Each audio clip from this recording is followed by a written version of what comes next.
Assalamualaikum dusana sadonyo. Kini awak memasak sambal lado batana. Sambal lado tanak ko masakan yang paling gampang di kerajaan sana. Cuma tinggal cuci-cuci, iris-iris bahannya.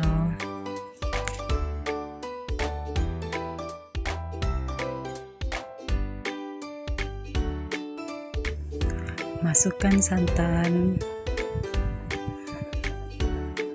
Sudah tuh diaduk-aduk biar ndak lengket di bawahnya.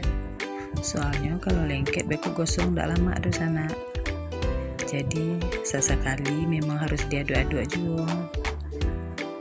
Masak taruh sampai mau pakai dan mengental keluar minyak di sana.